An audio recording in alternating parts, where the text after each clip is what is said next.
Hello friends, welcome back to Raju Notes channel. In today's episode, we will see what the electricity bill is. It is to be cleared in Parliament next week, and how could it be India's biggest reform ever? Let's quickly see this topic in our next 5 minutes. Well, it is easy to predict how contentious the Electricity Amendment Bill 2021 would be once it is cleared, which is likely to be cleared in this monsoon session of Parliament between July 19th and August 13th. Both houses will be transacting for about 19 business days.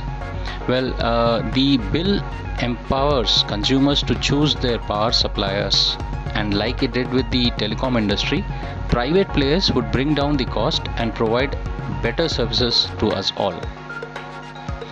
It won't be a bad deal for states too, most of which control the power distribution in their region, as private players would bring down the cost related to horrible overhead lines and load shedding.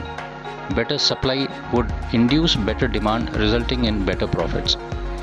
Make no mistake, this bill is by far bigger than railway privatization or even in telecom industry. The three farmers bills were a child play in comparison to this bill.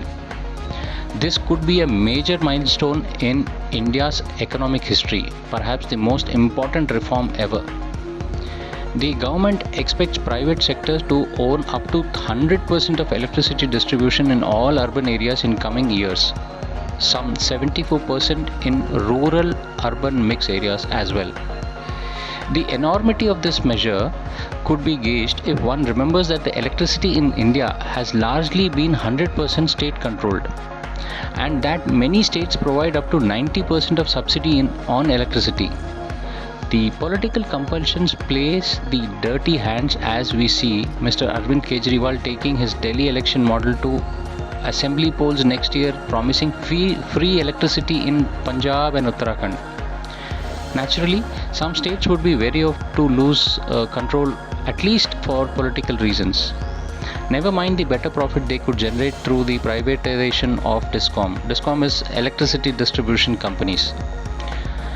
Not to say the clean energy it would promote with making rooftop solar electric vehicles and also smart appliances commonplaces, and helping India's commitment to reduce fossil fuel. And what about we, the consumers, who looked at those tangled overhead wires with nervousness every time we step out of the house? A sight which those returning from abroad will never fail to comment to embarrass you and India. And as a matter of fact, 30 Indians die due to electrocution every day. A comparative or a competitive electricity market would reduce the cost. Smart meters would help, and consumer could decide his energy mix. You could have a ratio of renewable energy in your usage as per your choice. The reduced prices would encourage your greener choices. It's a worldwide trend, and there is no reason for India to sleep on it. A fine feature is that the draft bill conveyed how overstaffed people could be transferred and absorbed. The private players, though, would be saddled with upgradation of network, which hasn't been addressed for decades, but that's an attractive option for consumers as of now. The draft bill has put an entry level at rupees 400 crore of internal cash and net worth of rupees 2000 crores, which needs flexibility, since a union territory like Lakshadweep has only about 130 crore of market size.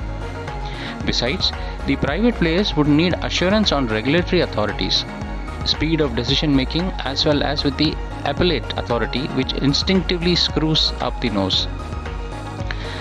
As is logical, the DISCOMs would be required to buy a proportion of renewable energy. It's not India doesn't have a private player in electricity sector as of now. Delhi is privatized. It's being managed pretty well in Mumbai, as in Ahmedabad and Kolkata. In Agra there is Torrent, and in Odisha Tata Power is there. The feedback energy distribution companies, that is FEDCO, runs areas in Meghalaya and Tripura as well.